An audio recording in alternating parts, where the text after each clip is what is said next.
Hace millones de años, en algún lugar escondido del universo, una civilización alienígena decidió compartir una poderosa arma con un pequeño planeta azul. No era una tecnología con la que conquistar otros planetas, ni tampoco el ansiado elixir de la vida eterna. Era algo más sencillo pero transformador: una semilla. Así nació el café, el secreto de la productividad máxima que nos ha acompañado y ha cambiado para siempre el curso de la historia humana. Podría parecer una historia de ciencia ficción, pero si lo pensamos bien, el impacto del café es casi alienígena. No nos mantiene solo despiertos hoy en día con esa taza matutina cuando saltas de la cama, sino que a lo largo de la historia ha sido compañero en revueltas sociales, revoluciones, el crecimiento del capitalismo o, desde los puntos más negativos de nuestra historia, precursor y propulsor de la esclavitud e incluso compañero en el machismo.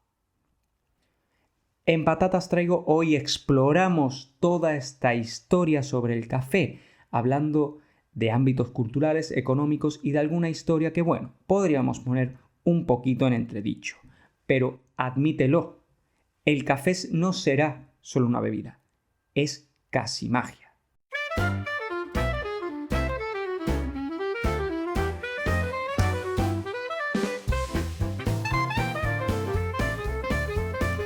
Patatas Traigo con Enrique Ruiz y Miguel Mateo. Bienvenido a un nuevo episodio de Patatas Traigo, el podcast que te cuenta lo que está pasando en el mundo de los alimentos. Todo aquello que no sabías que necesitabas saber. Pero ya sabes cómo lo hacemos, a nuestra manera, relajada, irreverente, con humor, reflexivo. Y hoy, como te contaba en el editorial, pues vamos a hablar de cómo el café parece haber modelado el curso de la historia. Yo soy Miguel Mateo, químico especializado en alimentos, y una vez más, y como siempre en Patatas Traigo, me acompaña el bueno de Enrique Ruiz al otro lado. Hola Enrique, ¿cómo andas? ¿Qué tal? Buenas, Miguel, ¿qué tal? ¿Cuántos cafés te has tomado ya? Hoy llevo 3. Hoy llevo ya Para, 3, tío. para nuestros oyentes son las 10 de la mañana. Bueno, es buena hora. ¿Qué ¿Qué te tal? parece? ¿Qué te parece el tema de hoy? Bueno, muchas ganas de hablar de esto. La verdad es que aquí ahora me vas a dar duro, pero yo he descubierto el café a mis 30 años Mal. y estoy entrando poco a poco en ese mundillo del café. La verdad es que me cuadra bastante que pudiera ser una especie de semilla mágica que nos han traído de otro mundo, porque tiene unas propiedades que son fascinantes. Es brutal, tío. O sea, para contextualizar, cuando le propuse a Enrique este capítulo, se lo propuse a raíz de un mágico capítulo de Futurama en su última temporada.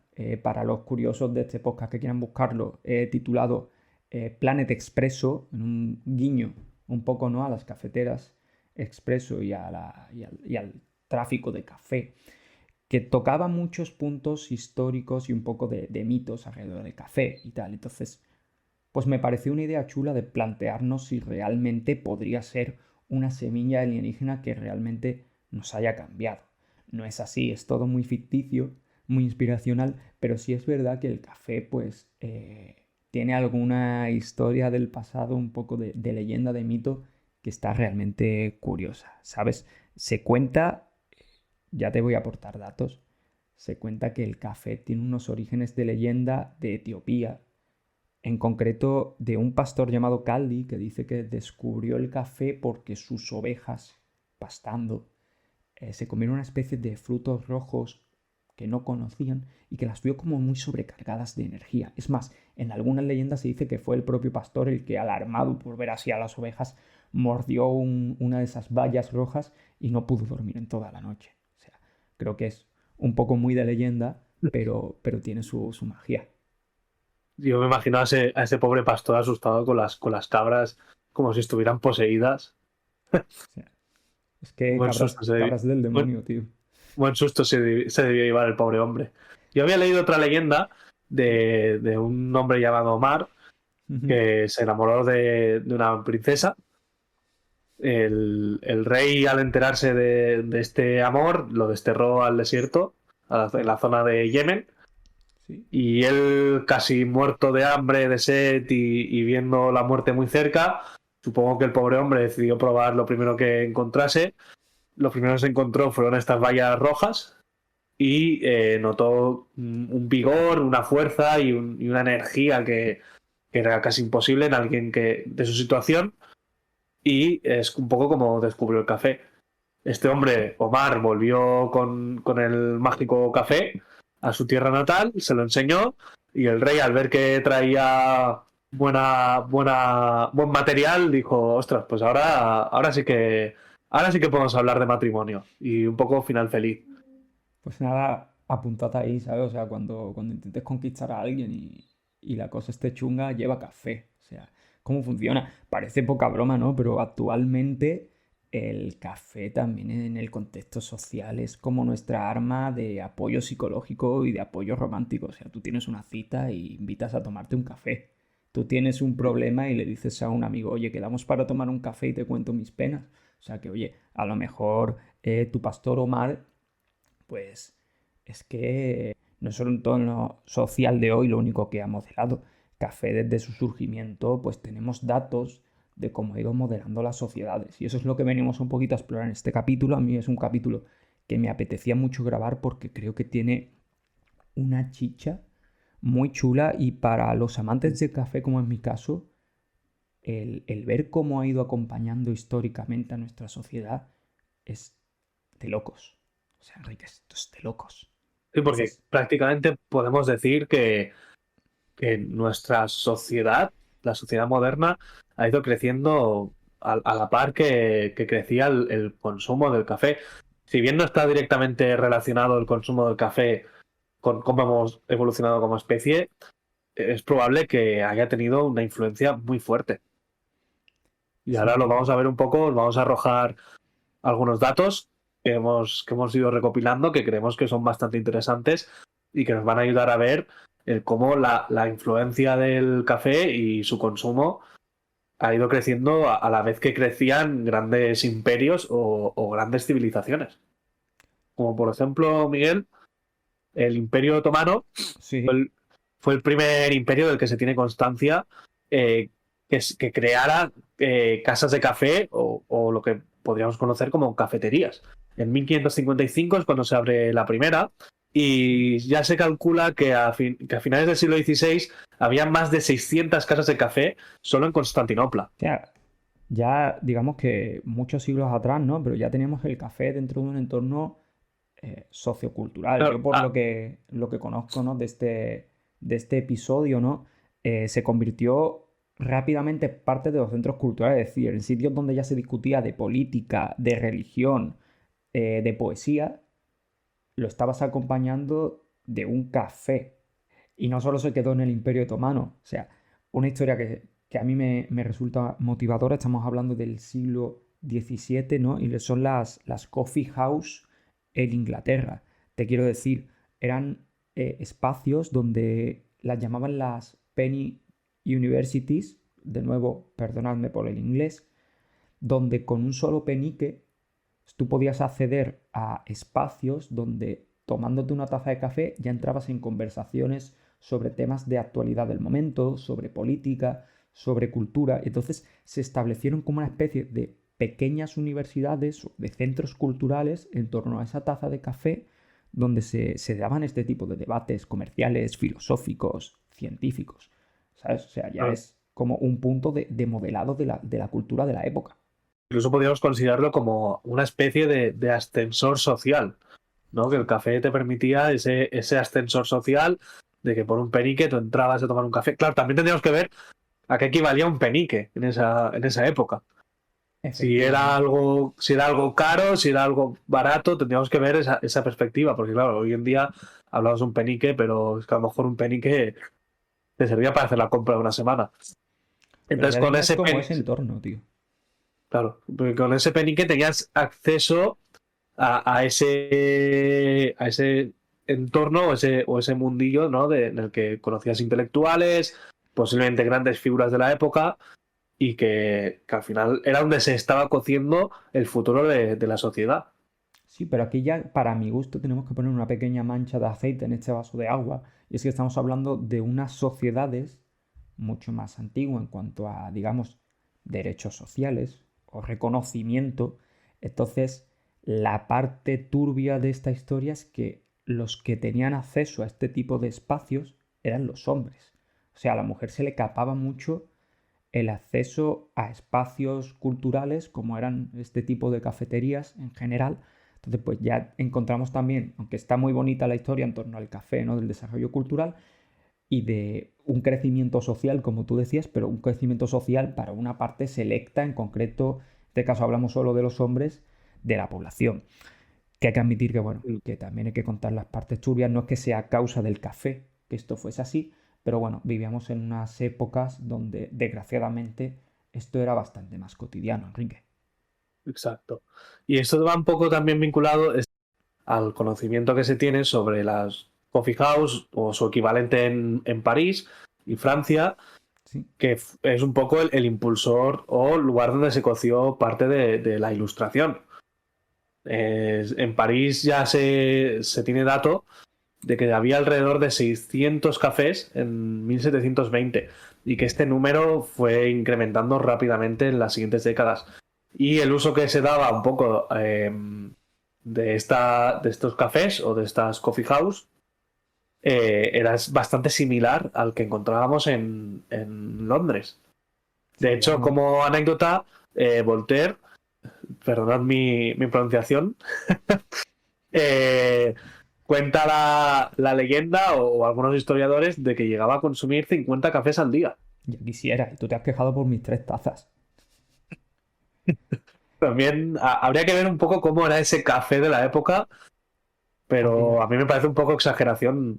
Ah, es normal, al final son personas, digamos que muy destacadas en diferentes episodios de la historia, son personas que para la población cotidiana, por así decirlo, podemos decir que parecen un poco excéntricas por esas ideas que tenían, ¿no? Y a lo mejor pues el mito acompaña un poco a la persona. Entonces pues, como tú dices, si está este tipo de personajes, como era el caso de Voltaire, pues se les veía asiduamente por este tipo de puntos sociales, pues se decía, se tiene que tomar 50 cafés al día porque nunca sale de aquí, ¿no? Y porque tiene unas ideas tan locas y se le ve tan... que tiene que ser la cafeína lo que le tiene así de vivo, ¿no? Pero ya fíjate cómo lo que tú dices, damos el salto, las sociedades siguen avanzando, pero siguen avanzando en torno a una cultura que se arraiga en puntos donde acompañas de una taza de café. Entonces, a mí esto me parece algo brutal, ¿sabes? Porque es que volvemos a lo mismo, son salones privados donde por poco dinero estás accediendo a zonas de debate donde se está modelando un poco la cultura de la época, las conversaciones que van a definir lo que va a ocurrir en los años posteriores. Es que la que tú dices en París, en Londres, pues está arraigado estos casos a la ilustración europea, que sabemos que es un periodo de grandes ideas que fueron modelando los años venideros de la historia. Entonces, a mí que en lugares culturales se arraigase la taza de café, pues me parece que también le da lo que decimos al café una magia simbólica muy curiosa. claro, yo creo que es por eso también el principal motivo por el que el café se empieza a prohibir o se empieza a demonizar en algunas zonas de Europa, viene un poco ligado a esto, porque al final no tanto la propia sustancia en sí, sino por un tema de que estimula ambientes en los que pues, pueden crecer ideas de rebelión, ideas de cambio social que no convienen a los poderes de la época. La Iglesia durante un tiempo relativamente largo persiguió bastante el consumo del café e incluso llegó a afirmar que se trataba de una bebida del demonio.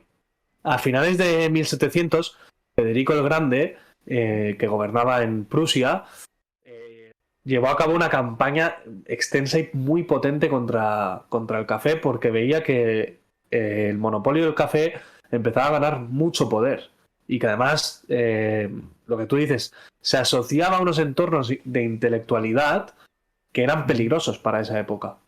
Ostras. Bueno, pero es que Enrique, sin ir más lejos, y con esto también te doy un salto cultural, le puedo llegar a entender, porque es que historiadores señalan que la Revolución Francesa y lo que vino a causa de ella también se empezó a tejer en entornos, en estas casas sociales de la época en Francia, donde se discutían pues ciertas conspiraciones con una taza de café. Entonces, oye, si tú estás en el poder y te estás viendo que hay ciertas mentes inquietas que se reúnen en zonas específicas, que son estos espacios de café, y donde tú temes que se esté tejiendo una conspiración que te quiere robar el sillón, Y cortar pues la cabeza, literalmente.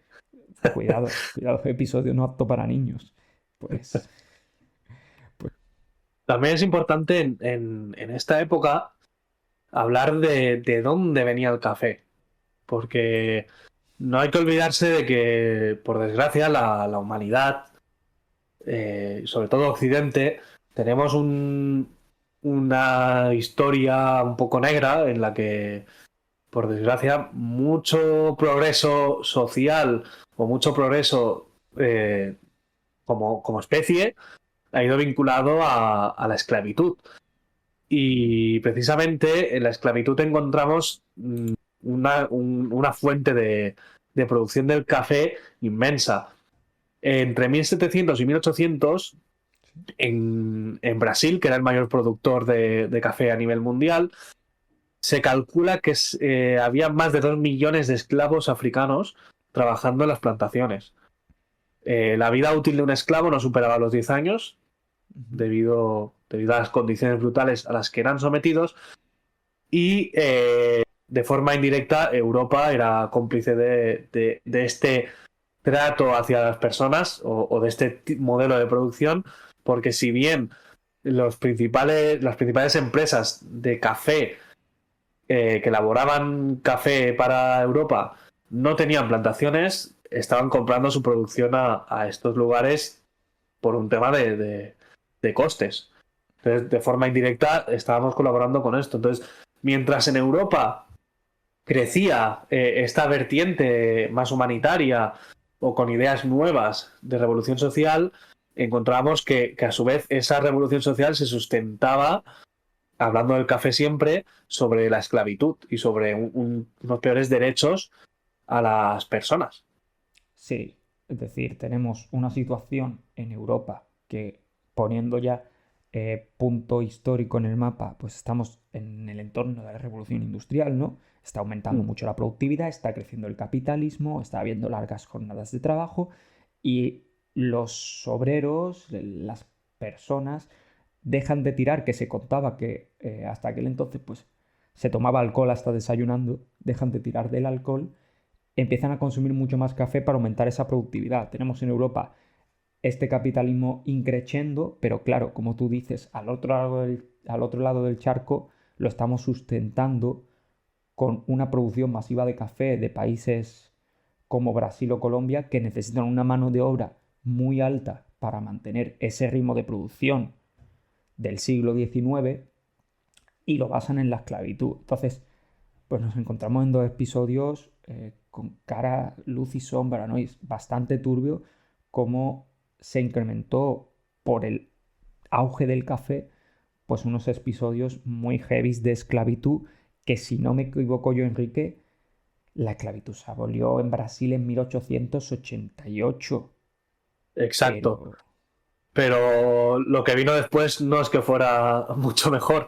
Al final se tenía que seguir manteniendo esa productividad y se seguía necesitando muchísima mano de obra.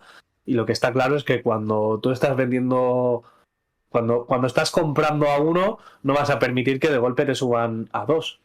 Entonces, esos productores de café tenían que seguir manteniendo esos precios fuera como fuera. Entonces, se tiene registro de prácticas bastante abusivas que incluso encontramos hoy en día en ciertos entornos o en ciertos oficios, que es yo te traigo desde X lugar del mundo a trabajar porque necesito trabajadores, pero que sepas que ahora tenemos una deuda porque te he pagado el viaje, te he pagado la comida, te he pagado la ropa, te he pagado X, lo que yo quiera, decirte que te he pagado y vas a tener una deuda conmigo que vas a pagar en 10 años, 15, 20, trabajando en mis plantaciones de café. Entonces, Durísimo. claro, no es esclavitud porque hay un contrato de por medio, pero Pero prácticamente es esclavitud porque vas a estar en deuda conmigo hasta que yo decida que estás en deuda o hasta que ya no puedas trabajar más. sí, porque es como dices, dejamos la esclavitud a un lado, pero entramos en el trabajo forzado. Y el café aquí es parte de esta nota gris. Esto nos lleva, y a mí este dato me encanta, a la Segunda Guerra Mundial. La Segunda Guerra Mundial, para considerarlo, estamos avanzando un poquito más en la historia, en la década de 1940, el café era considerado un recurso estratégico, y tan estratégico que Estados Unidos lo incluye dentro de las raciones a los soldados como una fuente de energía. Era tan importante que incluso se racionó para la población civil y se buscaron soluciones para hacer que lo que era exportar y mover ese café para el consumo de todos estos soldados de esta población fuese lo más ágil y fácil posible. Porque claro, el grano de café que venía de Brasil era un producto todavía, digamos que algo complejo. Entonces intentaron buscar soluciones. Lo primero que se intentó hacer era como una especie de cubitos solubles, ¿vale? Imagínate pues un cubo de café que tú echases en agua como una especie de que no Monterrón se de azúcar. disolviese. Claro, se disolviese, ¿no? Pero se perdía mucho lo que eran las características del café. Y entonces se encontró una solución que era venderlo como un polvo soluble, que ya os sonará bastante de lo que estoy hablando. Aquí es donde llega el auge de Nescafé, ¿vale? Para que os ubiquéis en la historia. Nescafé, aquí, gracias a la Segunda Guerra Mundial y a la gran cantidad de exportación que hay del producto como polvo soluble instantáneo, tiene un auge impresionante. Y una vez terminada la Segunda Guerra Mundial, en proyectos humanitarios de racionamiento de comida para la población, pues Nescafé sigue incluyendo esos packs de café soluble en los envíos, llega hasta Japón. Entonces, la expansión de Nescafé va muy ligada a solucionar un problema con el café, porque el café ya es un recurso en este Es, momento de historia tan cotidiano. ya es la necesidad. O sea, Exactamente. ya vamos a ese punto en el que mucha gente ya tiene esa adicción de necesito mi café. Y más si nos vamos al tema militar, creo que pocos productos hay legales, siempre hay que hacer ese inciso, que permitan a alguien mantenerse despierto, alerta, que sean baratos, sobre todo, que sean económicos y transportables. Que lo pueda llevar encima y que con un poco de agua caliente me pueda preparar esa bebida porque tengo que hacer una guardia, estoy en el frente de batalla y no puedo permitirme dormir, Sí. porque dormir puede significar no solo mi muerte, sino la de mis compañeros. Claro, en ese momento Nescafé llega con esa solución mágica y es que es abrazada por todo el mundo. Es que como te decía en el editorial, ¿vale? No es alienígena, pero tiene una magia que casi lo hace, ¿no? O sea, vamos evolucionando y desde las primeras ideas que son como entornos culturales, de crecimiento cultural, pues ya lo vamos adaptando a un ritmo de vida cada vez más alto y propicia el crecimiento industrial, es un alimento en las guerras y, como tú decías, es algo legal, pero casi que adictivo, ¿no? En la sociedad actual, fíjate tú, y así echamos un poco de calle atrás. Cuando tú hablabas de Voltaire y sus 50 de café, hay una cita que dice, cuando él falleció, creo que a los 83 años, que decía, el café es un veneno lento, por eso yo he durado hasta los 80. Por eso he aguantado tanto, ¿no? Es claro, pero era como, acabó conmigo el café, pero me dio 80 años de vida, ¿sabes? Y hemos hablado mucho de Europa, pero en Estados Unidos, que es un motor del mundo a partir del siglo XVIII, aquí también tenemos una revolución muy importante ligada al café, tanto que se ha convertido casi no en su bebida nacional, pero en todos los medios audiovisuales, si no ves una taza de café, o sea, todos los medios audiovisuales que vienen de Estados Unidos, si no ves una taza de café, eh, raro me parece. O sea, Sí. Estados Unidos ha tenido un desarrollo muy ligado al café desde el momento en el que en la Boston Tea Party deciden romper en gran parte con la corona inglesa y dejar de necesitar el té, que era la bebida heredada de sus parientes ingleses, y pasar a consumir el café. Debido Boicota a el té, ¿no? todo un tema de dinero, todo un tema de impuestos, es decir, no quiero pagar más impuestos abusivos a la corona inglesa, el té que se vaya por donde ha venido y nosotros ahora vamos a beber café.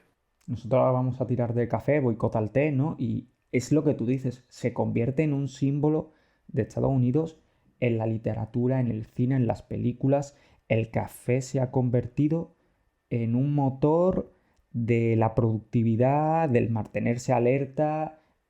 Todo buen detective que se precie en serie de Toma Netflix café, y en libro se toma 7 toma cafés al café. día. Al final tenemos una variedad de café, ¿no? Que se conoce como el café americano. También se dice que por cultura, eso no entra en este capítulo, pero mira, lo podemos anotar para otro, ¿no? La cultura del café en diferentes zonas. El café obviamente se toma de una manera diferente en Estados Unidos, pero también se consume una gran cantidad de café. Y es un símbolo. Como tú dices, se rompe con el té, que era el símbolo del reino británico, y marcamos nuestro camino con el café, con unos fines económicos, evidentemente, pero volvemos a la premisa de este capítulo, cómo el café también ha ido moldeando la historia, la cultura, la economía, el capitalismo, según ha ido Exacto, pasando episodios de la historia. Y llegamos un poco exacto. al presente, y en el presente, como te decía, no hemos dejado de descubrir el café porque el café sigue estando en nuestro día a día y en unos auges de consumo que no han bajado. Actualmente el consumo de café se estima que genera alrededor de 83.000 millones de dólares. Flipa. Esto, datos de 2023. Y hay una estimación de que este consumo en 2030 llegue a 123.000 millones de dólares. O Ya no sea, será o menos. sea, mueve el mundo del café, mueve muchísimo dinero, muchísimo.